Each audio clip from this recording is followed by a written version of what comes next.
பிதாவே, உம்முடைய நாமம் பரிசுத்தப்படுகிறது. ராஜாவே, சகோதரனை மென்மேலும் இன்னும் தகப்பனே பலப்படுத்தும் ஆஸ்திரியம் ராஜாவே, அவரை கட்டி போடு ராஜா. அவருடைய பிரகாரமாக போவதற்கு தகப்பனே அவரை பரிசுத்தப்பட்டு தூய்மையாக மேலும் கட்டி போட்டு ராஜா. உம்முடைய வார்த்தைகளை இன்னும் அநேக விதமாக போதிக்க ஒரு வழிநடத்தி பாதுகாப்பு ராஜா.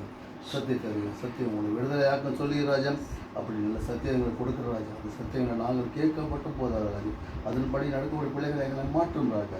எங்களை பரிசுத்தப்பட்டு தூய்மையாக நீங்கள் பரிசுத்தராக இருக்கிறது போல நாங்கள் பரிசுத்தராக வேண்டும் என்று சொல்லுங்கள். உங்களோட பரிசுத்தமான ஓய்வு நாளை கொடுத்து எங்களை பரிசுத்தப்பட்டு நன்றி ராஜா. தகப்பனே, இன்றைய தினம் தகப்பனே எங்களை உலக பிரகாரம் விட்டுவிடா தகப்பனே. உங்களுடைய சமூகத்தில் கொண்டு வந்து சேர்த்து ராஜா. சத்தியத்தை கொடுத்து எங்கள் வழிநடத்தி தேவன் ராஜா. எங்களை பரிசுத்தப்பட்டு பலப்படுத்தும் ஆசீர்வதி. இயேசு கிறிஸ்து மூலம் ஜெபிக்கிறோம் எங்கள் ஜீவனும் பரிசுத்தம் உள்ள எங்கள் நல்ல பிதாவே. ஆமென். பரலோகத்திலே எங்கள் பிதாவே, உம்முடைய நாமம் பரிசுத்தப்படுவதாக. ஆட்சி வருக. உம்முடைய சித்தம் பரலோகத்தில் செய்யப்படுவது போல உலகத்தில் செய்யப்படுவதாக. எங்கள் அனுதின உணவை எங்களுக்கு இன்றடி தருளும். எங்களுக்கு தீமை செய்தவுடன் நாங்கள் பொறுப்பது போல எங்கள் பாவங்களை பொறுத்தள்ளும். எங்களை சோதனை விடாதையும் எங்களுக்கு தீமை ரசித்துக் கொள்ளும். ஆமென். நன்றி.